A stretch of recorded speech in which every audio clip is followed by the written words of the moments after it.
നമസ്കാരം. റാഫ്റ്റോക്ക് ഫുട്ബോളിലേക്ക് ഏവർക്കും സ്വാഗതം. യൂറോ കപ്പിൽ പോർച്ചുഗലിന് വിജയ തുടക്കം. അവരുടെ ആദ്യ മത്സരത്തിൽ ചെക്ക് റിപ്പബ്ലിക്കിന് 2-1 പരാജയപ്പെടുത്തിയിരിക്കുന്നു. കളിയുടെ അവസാനത്തിൽ കളിക്കളത്തിലേക്ക് വന്ന ഫ്രാൻസിസ്കോ കോൺസിസാവോ സൂപ്പർ സബ്ബായി മാറി വിജയ ഗോൾ കണ്ടെത്തുകയായിരുന്നു. അദ്ദേഹത്തെ കൂടാതെ പോർച്ചുഗലിന് ശേഷിക്കുന്ന ഗോൾ സെച്ചിയ താരം റോബിൻ റാൻസിന്റെ ഓൺ ഗോളായിരുന്നു. മറുഭാഗത്ത് സെജിയയ്ക്ക് വേണ്ടി ലൂക്കാസ് പ്രൊവോർഡിന്റെ കിടിലൻ ഗോൾ നമ്മൾ കണ്ടു. മത്സരത്തിൽ പോർച്ചുഗലിന്റെ മുന്നേറ്റങ്ങൾ നയിച്ചുകൊണ്ട് Cristiano Ronaldo, Rafael Leao, Bernardo Silva എന്നിവരൊക്കെ ഒരുമിച്ചാണ് കളിക്കളത്തിലേക്ക് ഇറങ്ങിയത്. കളിയുടെ ആദ്യ പകുതി തീർത്തും പോർച്ചുഗലിനെ സംബന്ധിച്ചിടത്തോളം സ്ലോപ്പി ആയിരുന്നു എന്ന് തന്നെ പറയേണ്ടി വരും.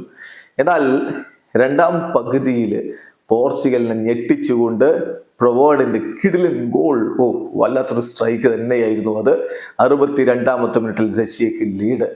പോർച്ചുഗൽ തിരിച്ചടിക്കാനുള്ള ശ്രമങ്ങൾ നടത്തുന്നു. അങ്ങനെ ഇരിക്കുകയാണ് 69-ാമത്തെ മിനിറ്റിൽ ബോക്സിലെ കൂട്ടപ്പൊരിച്ചിലിൽ പന്ത് റോബിൻ റാൻകിന്റെ ദേഹത്ത് തട്ടി അവരുടെ വലയിലേക്ക് പോകുന്നത്. സെച്ചിയ ആ ലീഡ് കൈവിട്ടു. 1-1 എന്ന രൂപത്തിലേക്ക് പോർച്ചുഗൽ എത്തുന്നു. പിന്നെ വിജയ ഗോളിനായിട്ടുള്ള ശ്രമങ്ങളായിരുന്നു. കളിയുടെ അവസാന ഘട്ടത്തിൽ ഡിയേഗോ ജോട്ട പന്ത് വലയിലേക്ക് എത്തിച്ചതാണ്. പക്ഷെ ക്രിസ്ത്യാനോ ഓഫ്സൈഡ് ആണ് എന്നാണ് വാറിലൂടെ തെളിഞ്ഞത്. ക്രിസ്ത്യാനോയുടെ ഹെഡർ പോസ്റ്റിലടിച്ച് വന്നപ്പോഴാണ് ജോട്ട വലയിലേക്ക് അടിച്ചത്. പക്ഷേ ആ ഗോൾ നിഷേധിക്കപ്പെട്ടു.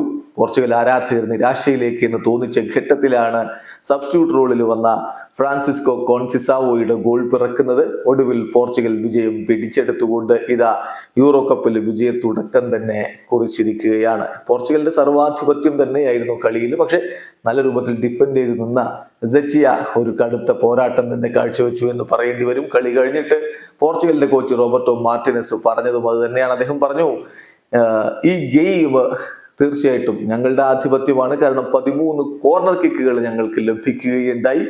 സോ ചെക്ക് റിപ്പബ്ലിക്കിൽ ഒന്നും ലഭിച്ചതുമില്ല. നേരത്തെ തന്നെ ഗോൾ അടിച്ചിരുന്നെങ്കിൽ 3-4 ഗോളുകളിലേക്ക് കാര്യങ്ങൾ എത്തുമായിരുന്നു. എന്തായാലും ടീമിന്റെ ഈ ഒരു ക്യാരക്ടർ, ഈ ഒരു ഫ്ലെക്സിബിലിറ്റി, ഇവിടുത്തെ ആ ഒരു അമേസിംഗ് അറ്റ്മോസ്ഫിയർ, അതൊക്കെ എനിക്ക് വളരെയധികം ഇഷ്ടമായി എന്നാണ് കളി കഴിഞ്ഞിട്ട് കോച്ച് പ്രതികരിച്ചത്. വീഡിയോ അവസാനിക്കുന്ന ഫുട്ബോൾ ലോകത്തെ കൂടുതൽ വിശേഷങ്ങളുമായി റാഫ്റ്റോക്സ് വീണ്ടും എത്താം.